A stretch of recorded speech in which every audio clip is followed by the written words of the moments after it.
So Renee Moxley Good was in the back with MJF in the trainer's office, where he is getting looked at because of the vicious finishing move that he took from Jay White, right? And I remind you, this is the world champion. And the heel has just dropped the champion on his head, stolen the world title belt, and challenged him for a world title match at the pay-per-view, which the babyface beltless champion now has accepted.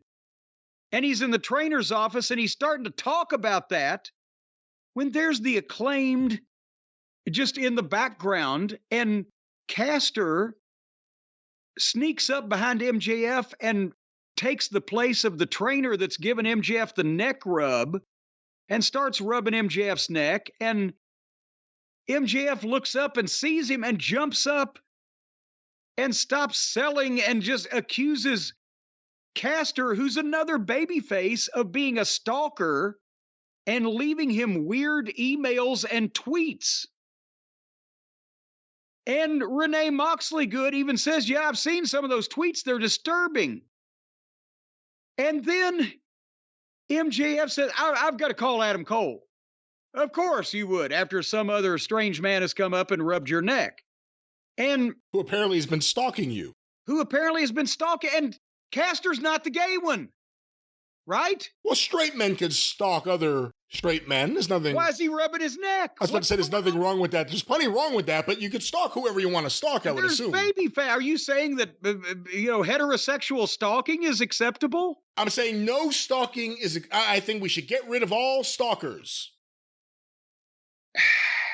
Nevertheless, he calls Adam Cole on the phone and gets Adam's voicemail. And that's the worst thing that could ever happen. And Renee goes, oh my God. And MJF is, anybody calls me gets my voicemail. Because I don't sit by the fucking phone all the time waiting for people to call and bother me. But the point, I wrote, this is the worst TV show ever. The world champion is now being stalked by another babyface in a weird fashion that we don't understand. And that's taking the TV time away from the main event world title match of the next pay-per-view. What the fuck is going on here? I don't know. Apparently, I asked someone who watches AEW, or at least pays attention to the Twitter workings of AEW a little more than I do. They said that, I guess because Caster and MJF both come from that Creative Pro school, they have a long-standing relationship possibly, and maybe they've been teasing each other on social media for a few years at least, that Caster has an obsession with MJF. I assume that's what they were alluding to here. Why did this emerge on television at this particular moment at this time, right when they're supposed to be selling the main event of a pay-per-view?